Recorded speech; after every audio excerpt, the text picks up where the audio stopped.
Fala, meus queridos! Sejam mais uma vez muito bem-vindos aqui a mais uma aula de filosofia. Comigo, o professor Luiz Eduardo, seu professor de filosofia. E nós vamos então dar continuidade à nossa matriz de filosofia com dicas pertinentes que vão alavancar a sua aprovação e vão te jogar em um outro patamar de aprovação. Então você que está se preparando para as provas do Enem deste ano, ou também para as provas do PAS, você chegou no lugar certo. É aqui com a gente que a sua aprovação é garantida. E olha só, olha o tema que nós vamos abordar hoje.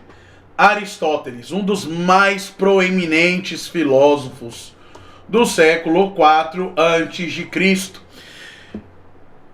Filósofo muito influente, discípulo de Platão, que trabalhou uma das questões muito pertinentes e utilizadas aí em prova, que é a questão da metafísica. Então, eu vou trazer para você as principais dicas, os principais conceitos, para que você possa então chegar afiado na sua prova. Vou deixar aqui, ó, o meu Instagram para você, olha lá, @LuizDudes. Vai lá que a gente sempre tem muitas dicas boas para você que está aí nesse processo de estudos. A gente sabe que o processo de estudo ele não é um processo fácil, né? E você precisa acreditar nesse processo. Você precisa acreditar e confiar naquilo que você está fazendo. Eu sei que durante esse processo, muitas vezes, a gente se auto-questiona, principalmente no quesito de acreditar que nós não iremos conseguir a aprovação, que a gente não vai chegar. Mas a dedicação, a disciplina, o esforço vão te levar a lugares inimagináveis. Por isso, essa é a minha palavra para você nessa aula. Confie no seu processo. Confie naquilo que você está fazendo. E com a gente aqui, no Construindo Vencedores, com toda certeza nós vamos te ajudar de todas as formas possíveis e impossíveis para que você possa chegar na sua tão sonhada aprovação na Universidade Federal, curso de Medicina, curso de Direito, curso de Psicologia, cursos na área de Engenharia, seja o curso em qualquer área que você deseja. Aqui com a gente, você vai chegar lá com a mais absoluta certeza. Então fica com a gente e vamos trabalhar então aqui, ó, esse cara aí, ó, Aristóteles. Vamos lá? Partiu então. Quem foi Aristóteles? Aristóteles, então, um breve resumo só para você entender. Aristóteles, como você sabe, ele foi um filósofo grego e ele viveu no século IV a.C. Ele foi discípulo de Platão, né? Então é importante destacar, discípulo de Platão e tutor de Alexandre o Grande. Alexandre o Grande foi o rei da Macedônia. Conquistou inclusive os povos persas, os povos hebreus, e depois esses povos hebreus vieram a se tornar povos judeus. Então, dentro da sua perspectiva filosófica, ele levava em consideração algumas áreas que são importantes serem destacadas. Principalmente essa aqui, ó, a metafísica, que eu vou explicar para você o que é. Então, quais foram os temas, os eixos que foram trabalhados dentro da filosofia de Aristóteles? A lógica, galera que estuda aí para concurso público sabe que isso aqui é uma pedra no sapato de qualquer pessoa. E a lógica, ao contrário do que muitas pessoas imaginam ou pensam, a lógica tem a sua origem na filosofia. A lógica que hoje está incluída dentro do bloco das ciências exatas tem a sua origem na filosofia. Toda aquela questão da tabela verdade, né? Dos conectivos que são utilizados ali para você poder chegar num resultado dedutivo. Todas essas questões têm origem aonde? Tem origem na nossa querida filosofia, ok? Então ele trabalhou lógica, ele também vai trabalhar ética. Ética, que é a ciência universal do comportamento, mas também trabalhou política. E ele dizia, Aristóteles dizia, que o homem nasce como um ser político. E também trabalhou algumas questões vinculadas ao ramo da biologia. Então são vastas as pesquisas, são vastas as áreas em que Aristóteles estudou, se aprofundou e deixou, portanto, o seu enorme legado. Então olha lá na tela. Enquanto Platão, vamos destacar aqui para você, olha lá. Enquanto Platão acreditava em um mundo das ideias perfeitas, ou também chamado de quê? Olha aqui, ó, mundo inteligível. Aristóteles defendia que o conhecimento vem da experiência sensível, ou conhecimento do quê? Conhecimento do mundo real. Para ele, só conhecemos o universal por meio do particular. E aqui eu quero destacar para você duas questões importantes, porque quando a gente estuda Aristóteles aqui, esse conhecimento, tanto de Aristóteles quanto de Platão, eles irão recair aonde? Quando nós chegarmos em filosofia moderna. Porque a filosofia moderna, que tem características antropocêntricas, que se desvinculam das características teocêntricas advinda do período medieval, traz agora a centralidade do homem dentro do seu processo racional, ou seja, o homem no centro de todas as coisas. Então essa é a perspectiva da filosofia moderna, trazer o indivíduo para o centro da racionalização. No período medieval nós temos a ideia de que Deus é o centro de todas as coisas. Isso nós chamamos de teocentrismo. No período moderno nós temos então a ideia do antropocentrismo. O homem está no centro de todas as coisas, inclusive no centro do pensamento racional. René Descartes, pai do racionalismo moderno, disse a seguinte frase: cogito ergo sum, se penso, logo existo. Mas também nós vamos ter outros filósofos que vão trabalhar essa perspectiva aqui, ó, do particular, que irão trabalhar essa questão da experiência sensível, que nós vamos chamar lá na frente de quê? De empirismo. Então o que eu quero que você se atente aqui, ó? Para a filosofia, nós temos dois tipos de conhecimento. Tipos de conhecimento. Quais são esses dois tipos de conhecimento? O primeiro vem de quem? Vem desse cara aqui, ó. Vem de Platão. É o que nós vamos chamar de conhecimento racional. O que é o conhecimento racional? É aquele conhecimento que é obtido na leitura, no estudo, na dedicação, no esforço em conhecer algo. No esforço em conhecer algo. Quem disse isso? Spinoza. Baruch de Spinoza disse certa feita que a existência do indivíduo está centrada no seu esforço de continuar existindo. Então essa é a perspectiva do racional. O esforço de você continuar existindo é o esforço de você conhecer, é o esforço de você trabalhar com o conhecimento que é deduzido e não induzido. Então esse conhecimento advém da razão.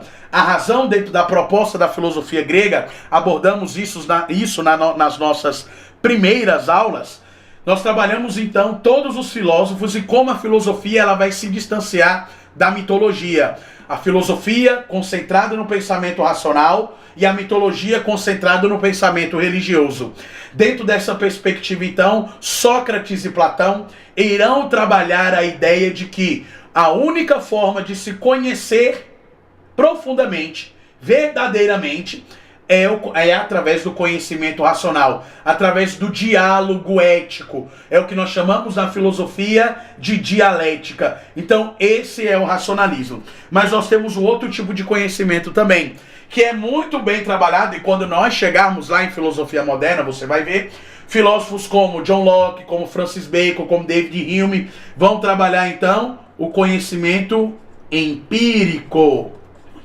E o que é o conhecimento empírico? É aquele tipo de conhecimento que é obtido na prática. É aquele tipo de conhecimento obtido pela experiência. O conhecimento racional, ele é obtido no quê? Na investigação. Ele é obtido na investigação. Tudo bem? Esses são os dois tipos de conhecimento para a filosofia. Então, esses dois tipos de conhecimento serão muito bem trabalhados e sistematizados lá no período moderno, com o racionalismo de René Descartes e com o empirismo de John Locke. Mas A ideia inicial está tanto em Platão, que vai trabalhar a razão, quanto em Aristóteles, que vai trabalhar o quê? Quem vai trabalhar o conhecimento empírico. Então a ideia desses dois conhecimentos aqui, cooperando um com o outro, vai surgir também dentro da perspectiva aqui da filosofia antiga, ok? Então esses são os dois tipos de conhecimento, o conhecimento empírico e o conhecimento racional. Para Platão nós vamos ter então um mundo inteligível. O que seria um mundo inteligível para Platão? Nós já vimos isso na nossa aula sobre Platão. O que seria então um mundo inteligível para Platão? Um mundo inteligível é o mundo onde você adquire conhecimento a partir do quê? A partir da razão. É um mundo dedutivo. É um mundo que você olha e você diz assim, rapaz, esse negócio aqui faz sentido. Esse negócio aqui caminha desse jeito. Esse negócio aqui circula desse jeito. Esse negócio aqui se encaixa desse jeito. Então é dentro dessa perspectiva. Dentro dessa perspectiva. Já o Aristóteles vai trabalhar mais numa pegada aí do conhecimento prático. Ou seja, do conhecimento que você adquire através da sua vivência. Através da sua experiência. Ok? Então olha lá.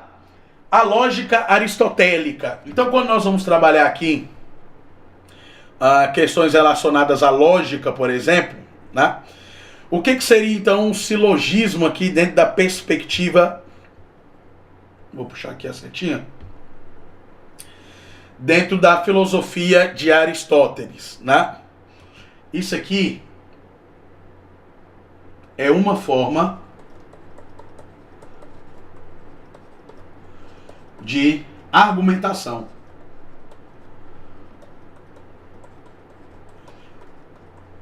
Isso aqui é uma forma de argumentação. Então Aristóteles, ele é o criador da lógica formal. Essa lógica aí que é utilizada hoje em dia, claro que com conceitos diferentes, porque ao longo do tempo ela vai passando por algumas mudanças, sobretudo lá no período moderno, mas ele é o criador da lógica formal. É essa lógica que é estudada aí para concursos públicos, trabalho silogismo, premissas, proposições. Então o silogismo, ele é uma estrutura de raciocínio o quê? Dedutivo. Ok? Olha lá. Se é dedutivo, nós estamos partindo de quê? De uma ideia racional. De uma ideia racional, ok? Que parte de premissas para chegar a uma conclusão. Olha lá. Todo homem é mortal. Sócrates é um homem. Logo, Sócrates é o quê? Mortal.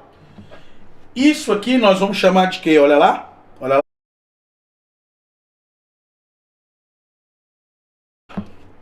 Nós vamos chamar de silogismo.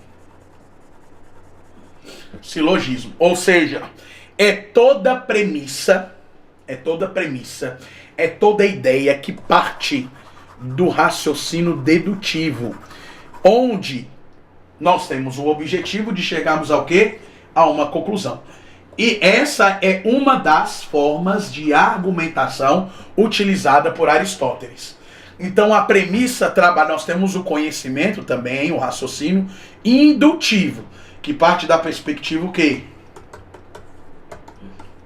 Que parte aqui da perspectiva empírica, tá? O dedutivo vai partir aqui da perspectiva racional. Então, todo homem é mortal. Sócrates é um homem. Logo, Sócrates é mortal. E chegamos então a uma conclusão de pensamento dedutivo. Isso nós vamos chamar de quê? Isso nós vamos chamar então de silogismo. Mas nós vamos ter também aqui algumas outras características. Olha lá. O que seria então a dedução? Vou colocar aqui, ó. Dedução. A dedução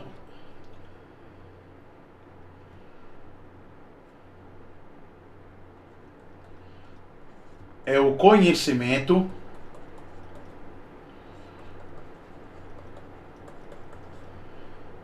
racional para se chegar a premissas lógicas. Isso aqui nós vamos chamar de dedução.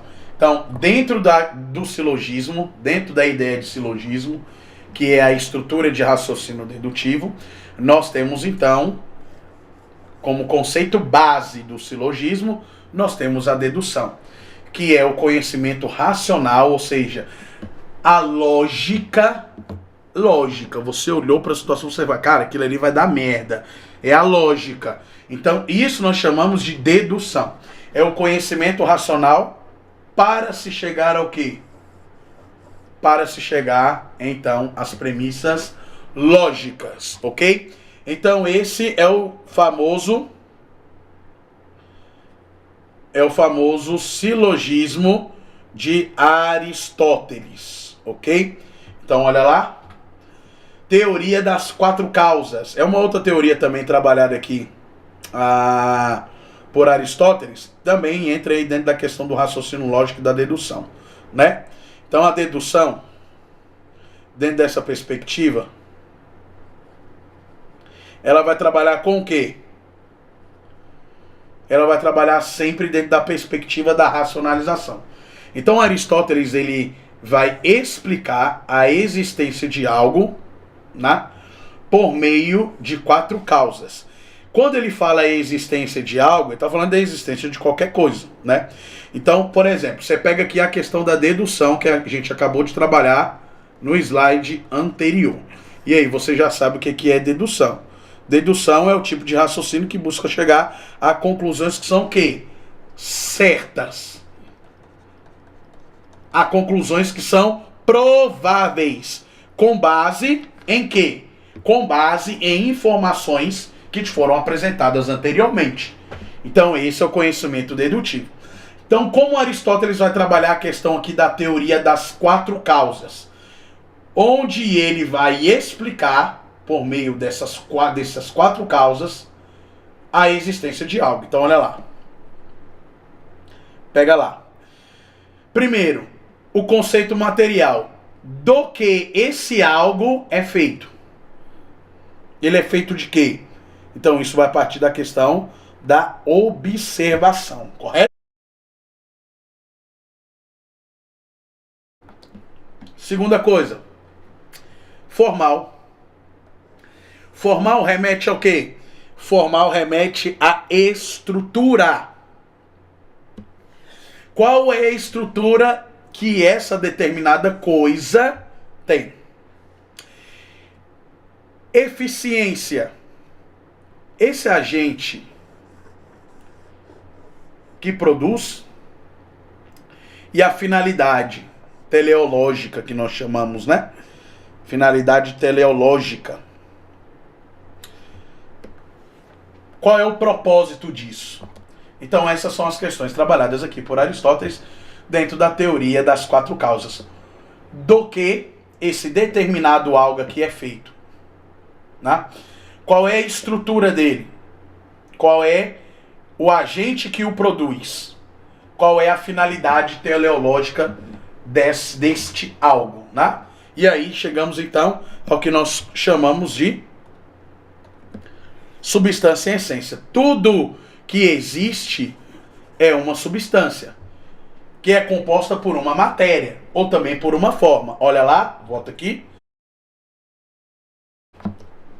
Matéria e forma. Do que é feito aquele algo? Esse algo aqui, ele é feito de alguma coisa. Feito material, matéria-prima. Qual é a forma que se deu aquela determinada coisa? Aí nós temos o conceito de estrutura. Qual é a estrutura deste algo? Você é feito de quê? Qual é a sua estrutura? Qual foi o agente que te produziu? E qual é o propósito da tua vida? Qual é a finalidade? Então essa teoria das quatro causas aqui, ela é uma teoria que também pode ser trabalhada dentro da reflexão. Vou destacar aqui, ó. Dentro da reflexão de vida. Dentro da reflexão de vida. Ou seja, qual é o propósito final de todo ser humano? Qual é o motivo de nós estarmos aqui? Tem uma frase de Arthur Schopenhauer que eu gosto muito.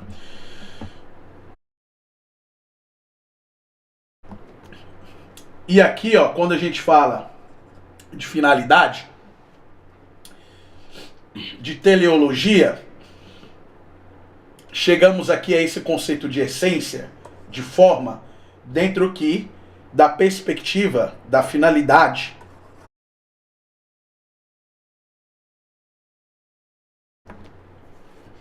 Então, olha só. Toda a essência tem um propósito. Tem uma frase do Schopenhauer que diz assim: a vida é uma constante oscilação entre o desejo de ter e o tédio de possuir. O que essa frase quer dizer para você? Porque tudo aquilo que você deseja e alcança ao longo da vida está incluído dentro dessa teoria das 4 causas de Aristóteles. Inclusive sua existência, que nós chamamos em filosofia de ontologia.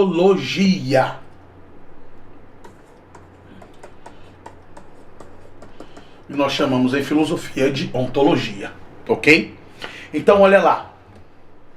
Nós temos o morfê, forma, nós temos o raio, que é a matéria. O que constitui a essência dessa matéria e dessa forma? Matéria-prima. Forma, estrutura. Qual é a essência? A essência de algo é sua forma. Aquilo que o torna o que é. Por isso Aristóteles rejeita a separação entre corpo e alma. Para ele, o ser humano é um só. Aqui é onde começa a filosofia de Aristóteles, dentro da perspectiva de que ele vai contradizer, se opor às ideias do seu mestre Platão. Porque para Platão, nós temos o dualismo, lembra? Nós trabalhamos isso lá em Platão. Lá em Platão, nós temos o dualismo. E o que é o dualismo? Olha lá.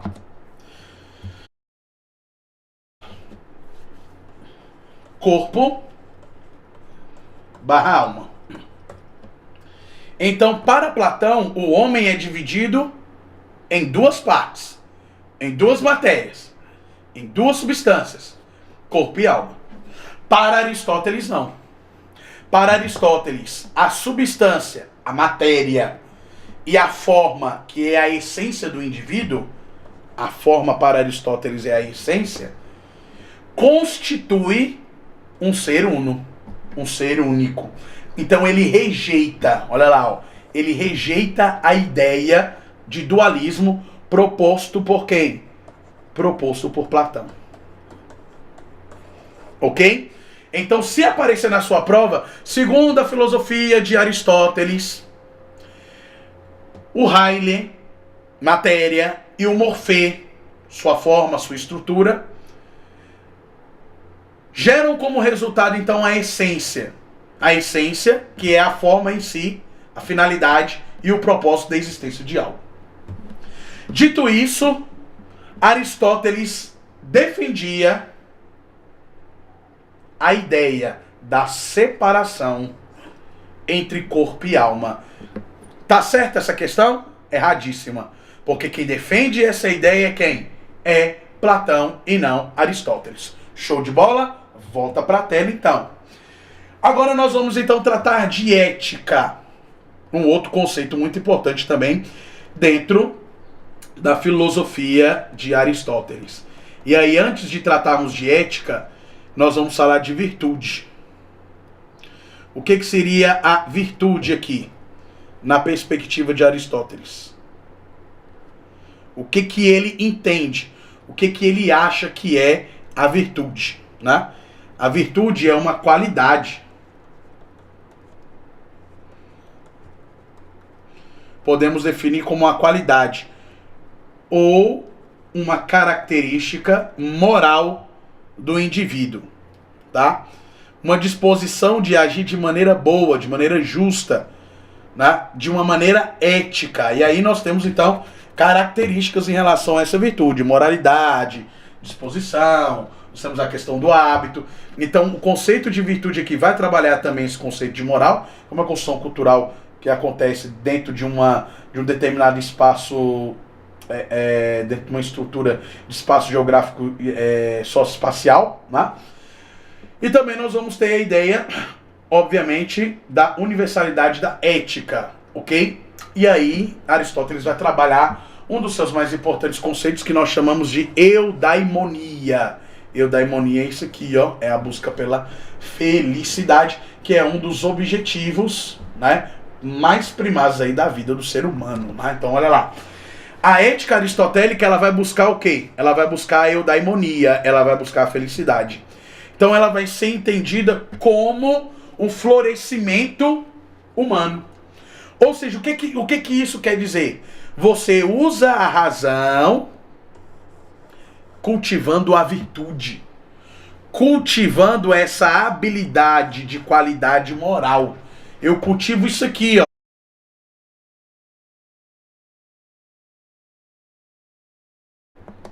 Eu cultivo isso aqui. Para ter o quê? Para alcançar isso aqui, ó.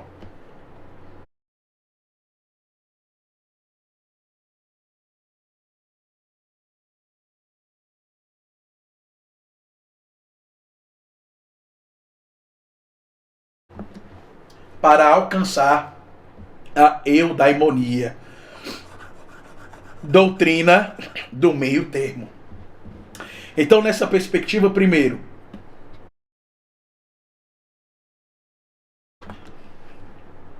isso vai se alcançar pelo uso da razão, cultivo da virtude.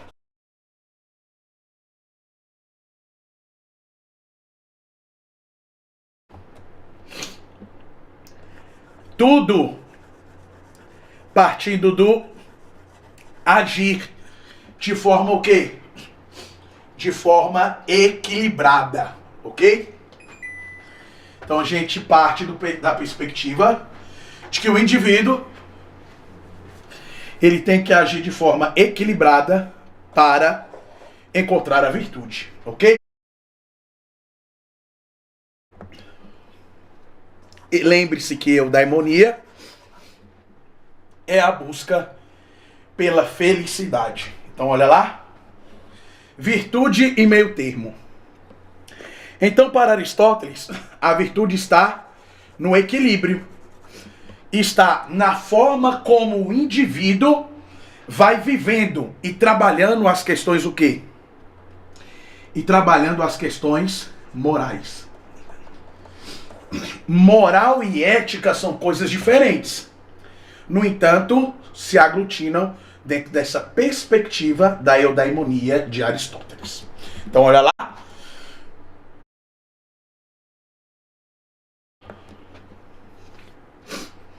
Virtude está no equilíbrio. Coragem é igual meio termo entre a covardia e a imprudência. Então, o que seria a generosidade? Ela está entre a avareza e a prodigalidade. O homem virtuoso é aquele que age de forma o quê? Racional e de forma moderada. De forma o quê? Equilibrada. Olha lá.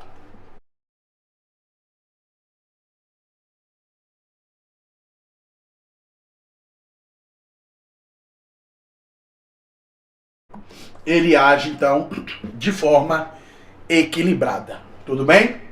Então, esse é o conceito de virtude que está aqui, ó, atrelado à ética aristotélica. Ok? Dentro aí da perspectiva de Aristóteles. O que ele entende por ética dentro de um sentido mais amplo, né? Ou seja, ele vai considerar a felicidade como sempre o quê? Aqui, ó. Como isso aqui, ó.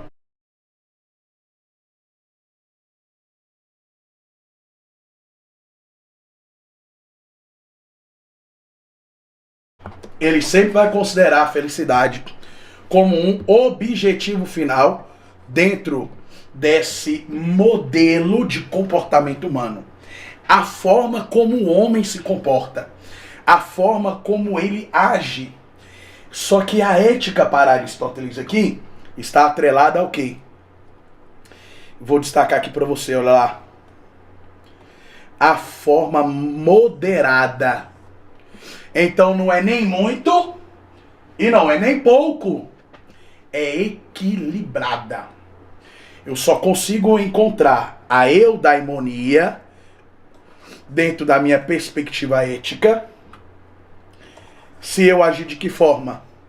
Moderada, ok? De forma equilibrada. Então, olha lá. Agora vamos partir então para o conceito de política. E quando falamos de política, estamos falando de quê? Justiça. Olha lá.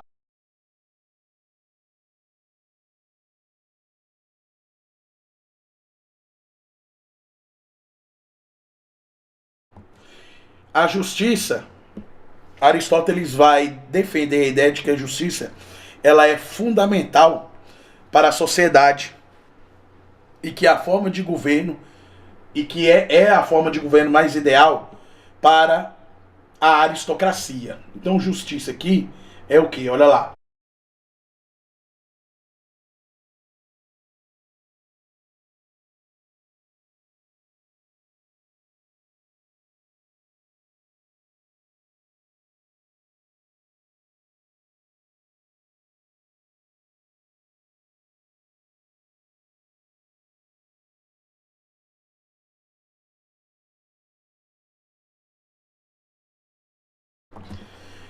Então aqui justiça é você dar ao indivíduo aquilo que lhe é o quê?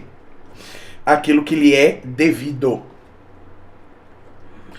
Tanto dentro de uma perspectiva o quê? Positiva, quanto também dentro de uma perspectiva negativa.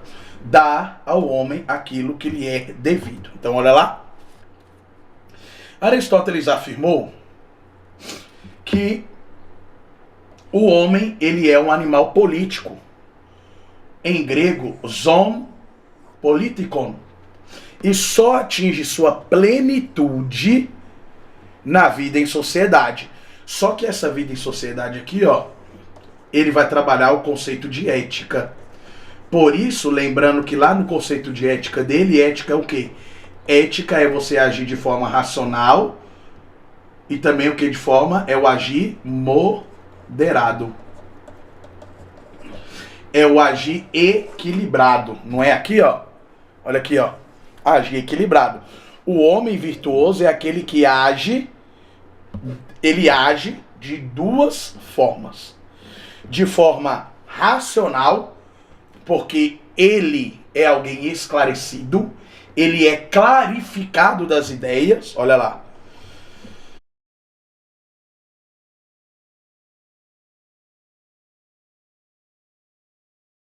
Se ele é alguém clarificado, ele também vai agir de que forma? Ele vai agir de forma moderada. Então aqui, para Aristóteles, política e vida ética estão diretamente ligados. Diretamente ligados. Então olha lá, ó. Esse indivíduo, na sua vida em sociedade, ele deve atingir a sua o quê? Ele deve atingir a sua plenitude. Especialmente é que ele vai trabalhar o conceito de polis. E polis você sabe o que é, porque a gente já viu isso lá em história. Lá em História da Grécia. Vou colocar aqui para você relembrar. Olha lá.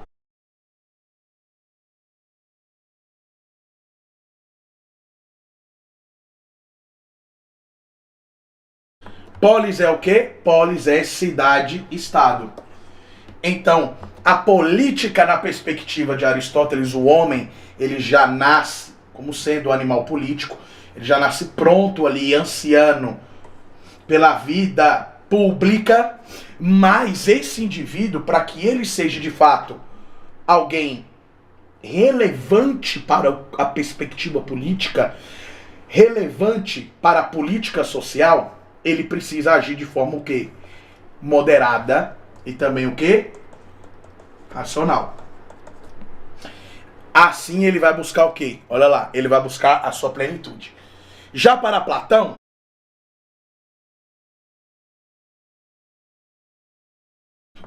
e aí você lembra, porque eu falei para você, qual era a perspectiva de Platão em relação à política? Ele dizia que apenas, olha lá, apenas o filósofo,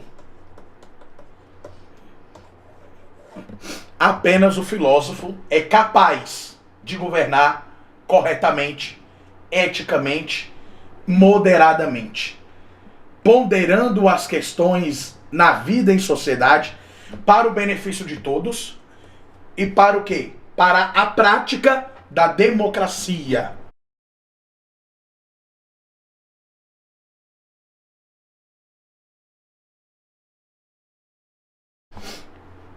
Democracia você já sabe o que é. Governo do povo. Demo. Povo, cracia, governo. Democracia, governo do povo. Conceito trabalhado dentro da história grega, nas reformas jurídicas, por Drácon, Solon, Clístenes, mas também discutidas filosoficamente, tanto por Platão, quanto também por Aristóteles, ok? Então, olha lá. Quais são as formas de governo, então? Em sua obra Política, inclusive esse é um livro de domínio público, e é um livro que eu indico que você leia. Indico que você leia esse livro. É um livro pequeno, deve ter aí 120 páginas, e é um livro essencial, pode ser inclusive utilizado aí como repertório para sua redação. Okay? Em sua obra Política, Aristóteles ele vai analisar os regimes existentes e vai os classificar. Então ele vai dizer, ó, isso aqui é isso aqui, monarquia se degenera em tirania. É o que ele vai dizer, ó.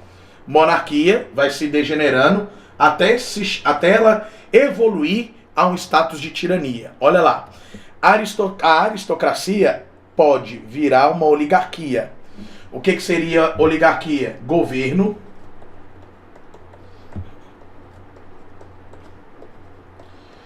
de pequenos grupos.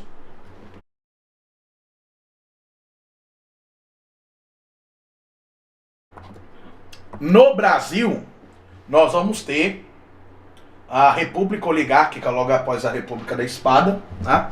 Nós vimos isso em história, onde pequenos grupos vão se mantendo no poder. No nosso caso, especificamente, vai ser os presidentes aí que chegarão ao poder a partir da política do café com leite, a alternância que acontecia entre os estados de São Paulo e Minas Gerais. São Paulo e Minas Gerais.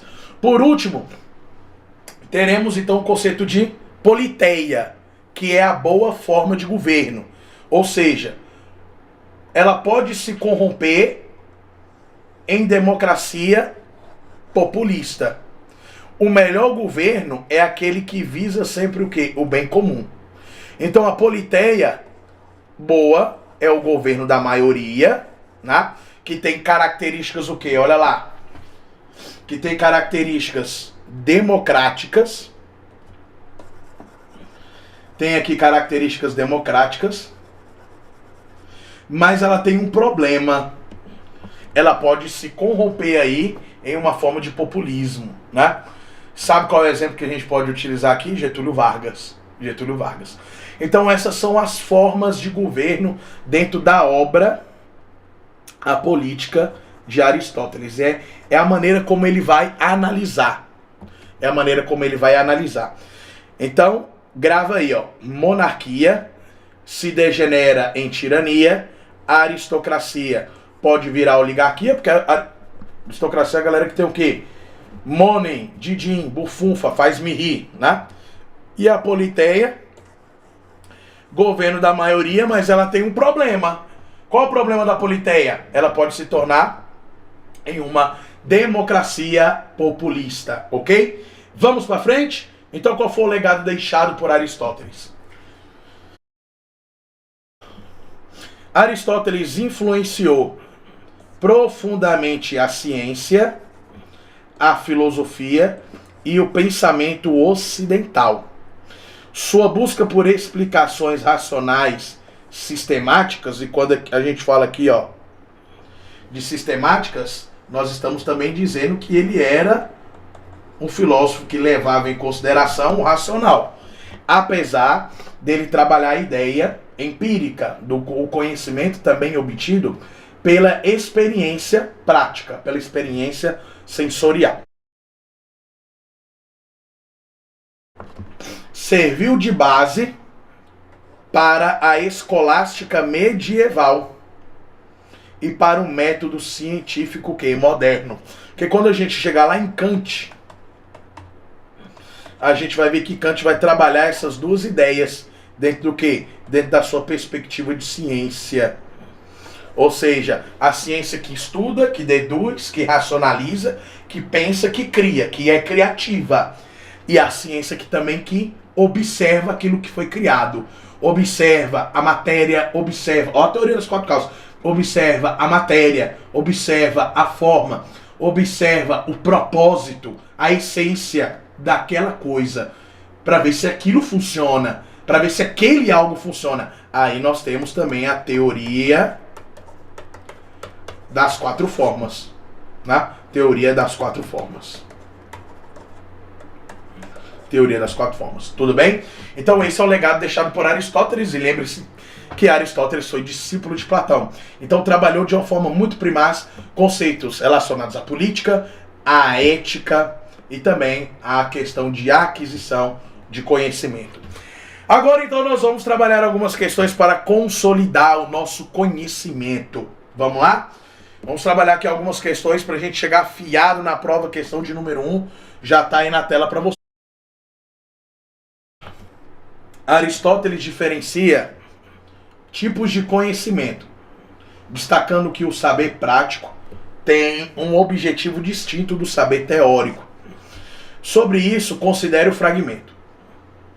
Enquanto a contemplação busca o conhecimento pelo conhecimento, a praxis visa a ação, conforme a virtude, para alcançar a eudaimonia. Ah, professor, ele trabalhou aí duas palavras aí que eu não conheço. Eudaimonia, você já sabe o que é, olha lá. Felicidade. Praxis é o quê? Olha lá. É isso aí, ó. É prática, ok? Nesse sentido, a eudaimonia para Aristóteles consiste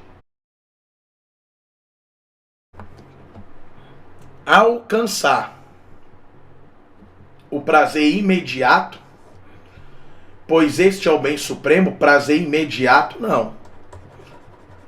Lembre-se que as questões aqui para Aristóteles são questões o quê? Moderadas. Letra B. Praticar atos de heroísmo, afastando-se da vida comum. Letra B. Errada também. Letra C. Viver segundo a excelência, arete, realizando-se. Olha lá, olha que lindo, ó. Olha que lindo, vou destacar aqui para você. Realizando-se pela razão e realizando-se o quê? E realizando-se pela virtude. Pode marcar aí letra C, sem medo de quê? Sem medo de ser feliz. Letra D. Buscar a renúncia dos bens terrenos para se aproximar do divino. Aí não, né, gente? Lembre-se que existe a desassociação aqui entre mitologia e filosofia, dentro da proposta inicial da filosofia, lá em Sócrates. Submeter-se inteiramente ao destino traçado pelos deuses. Errado, já falei para vocês, que trabalha-se então essa ideia inicial lá em Sócrates, depois em Platão e também em Aristóteles, que é a questão da separação entre mitologia e filosofia. Então pode marcar aí no seu material. Questão de número 1, letra C. Questão 2, vamos lá? No livro Ética a Nicômaco, outra obrazaça de Aristóteles, que você tem que ler. Você sabe que o brasileiro é um dos povos aí que menos lê no mundo, né? E nós precisamos mudar essa dinâmica. A leitura, o hábito, a prática da leitura é o que vai fazer com que a sua mente trabalhe cada vez mais de forma profunda, de forma a analisar, a interagir. né, a relacionar conhecimentos. Então leia. Esse livro aqui também, assim como a Política de Aristóteles, esse livro aqui também ele é sensacional. Ética Nicômaco. Então olha lá. Aristóteles apresenta o conceito de justo meio. Mesos. Esse conceito está ligado, letra A, mediação entre leis do Estado e vontade individual. Aí não. Por quê? O que seria essa questão aqui de mesotes? Mesotes é aquilo que é trabalhado dentro do conceito de virtude, né? Nós vamos trabalhar então aqui a questão de equilíbrio. O indivíduo agindo de forma equilibrada, de forma racional, observando a situação e agindo de forma mais prudente. Então olha lá, letra B. Ao equilíbrio, coisa linda, entre o excesso e a deficiência nas disposições morais. Pode marcar aí o quê? Letra B. Letra C. A ideia platônica de que o mundo sensível é uma cópia perfeita do mundo das ideias. Errado, né? Porque como já se fala aqui, ó, essa ideia de mundo sensível como uma cópia perfeita de mundo das ideias é o conceito do mestre dele. Quem? Platão. Não é o conceito de quê? De equilíbrio, de meio. Letra D, a recusa de qualquer tipo de prazer para se alcançar a sabedoria. Isso aqui também está errado. Por quê? Ah, professor, mas a busca pelo prazer não é vista como algo ruim? Não. O que é visto como algo ruim é o excesso. Se você trabalha o conceito de mesotes, equilíbrio, meio, o prazer não é o problema. O problema é a busca excessiva pelo prazer, ok? E letra E, ao determinismo natural que rege todos os seres vivos. Então, letra E também errada, pode marcar aí no seu material. Questão de número 2, letra B. 3. Diferente de seu mestre Platão, Aristóteles afirmava. Letra A. O conhecimento verdadeiro só poderia ser obtido por meio da matemática. Aí não, né, gente? Qual é o conceito trabalhado lá em Aristóteles? No primeiro slide eu trabalhei isso para vocês. Nós temos dois tipos de conhecimento. Conhecimento racional, que vai ser inicialmente trabalhado por quem? Por Platão, correto? Conhecimento racional trabalhado por Platão. Qual vai ser então o conhecimento trabalhado por Aristóteles? E esses dois conceitos, quando a gente chegar lá em filosofia moderna, você vai ver que eles vão se repetir. Porque a filosofia moderna é um retorno, é uma volta à filosofia antiga, com o propósito de romper com os paradigmas ideológicos estabelecidos durante o período medieval. Aí aqui nós vamos ter o conhecimento empírico. Esse conhecimento empírico é de quem? É de Aristóteles. Então olha lá. Então aqui não pode ser matemática, né? Letra A errada. B. A realidade sensível não tem importância para a filosofia? A realidade sensível. O que seria a realidade sensível? Mundo inteligível, mundo racional. Sensível, prática, experiência, vivência. Não tem importância? Não tem. Errado, né? Letra B. Olha lá, letra C. O conhecimento começa pelos sentidos, ó, e se desenvolve pela experiência. Pode marcar aí, meu bebê, sem medo de ser feliz. Letra o quê? Letra C. Letra D. Olha lá. A alma não tem relação com o corpo, pois pertence a outro mundo. Qual é a perspectiva de Aristóteles aqui em relação a alma e corpo? É a perspectiva dualista, não é? Certo ou errado? A perspectiva dualista? Errou, meu bebê! Porque essa perspectiva dualista é de quem? Essa perspectiva dualista é de Platão. Para Aristóteles, a alma e o corpo pertencem à mesma substância. Eles são o quê? Eles são únicos. Eles são unos. Então essa perspectiva dualista aqui, ela é platônica, ela não é aristotélica. Então olha lá a letra D, olha lá.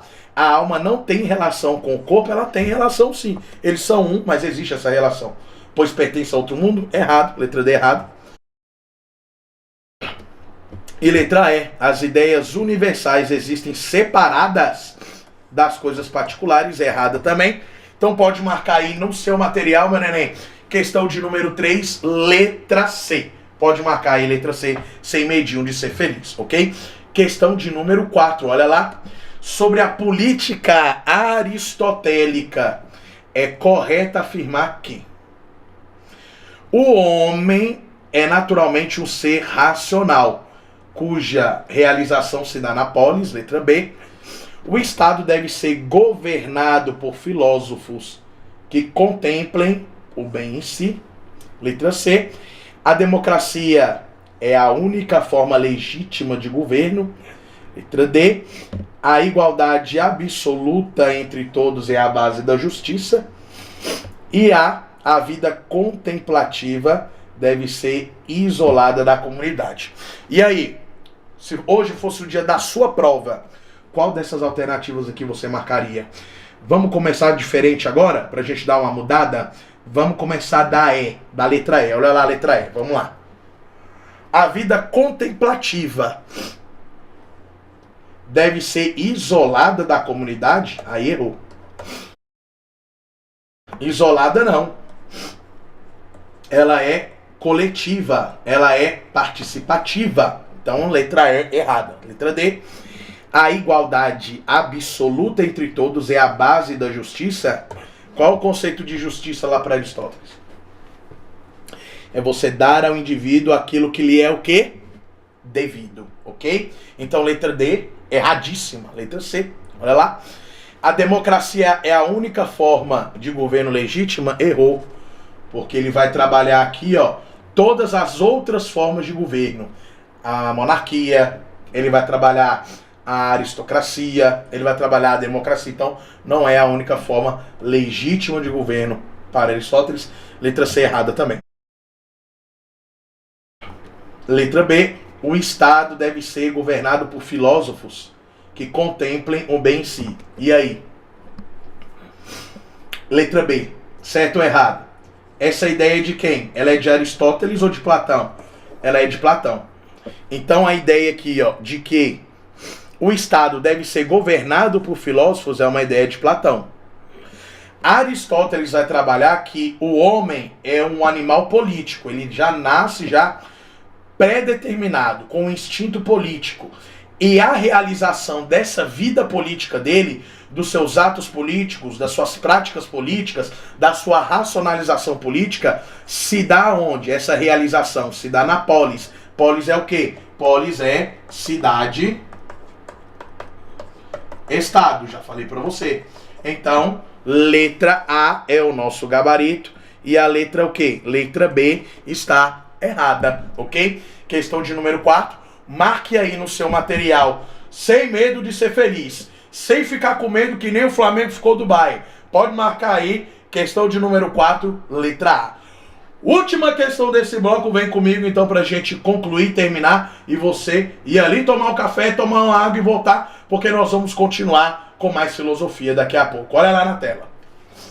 No contexto ético aristotélico, o hábito tem importância fundamental, por quê? Olha lá. É o hábito que permite ao homem renunciar completamente à vida política. Aí não, cara. Renunciar completamente à vida política. Lembre-se que Aristóteles trabalha a ideia de que o indivíduo é um animal político, predisposto ali à vida política e à vida pública, né? B. Os hábitos automáticos substituem a necessidade de deliberar racionalmente. Aí não. Aqui nós vamos trabalhar o conceito de quê? O conceito de moderação. C. Por meio do hábito, as virtudes morais se desenvolvem, formando o caráter. Que coisa linda, hein? Que coisa perfeita. Pode marcar aí, letra C, sem medo de ser feliz, ó. Por meio do hábito, as virtudes morais, o equilíbrio entre a prática e a racionalização se desenvolvem, formando o quê? O caráter político do indivíduo, que vai ser realizado, visto aonde? Na polis, lá na cidade-estado que nós trabalhamos, a questão de número 4. Então, pode marcar aí no seu material letra C. Por meio do hábito, da prática, essas virtudes morais, o equilíbrio, que parte do princípio básico da racionalização, vai se desenvolver formando o caráter. Então, letra C, pode marcar aí sem medinho de ser feliz. Letra D, olha lá. O hábito impede o homem de se tornar escravo de seus instintos. O hábito impede o homem de se tornar escravo de seus instintos. Isso aqui nós vamos chamar... Existem dois conceitos importantes aqui, tá? Nós temos o conceito aqui de virtude. Virtude que se trabalha a questão de quê? Do equilíbrio.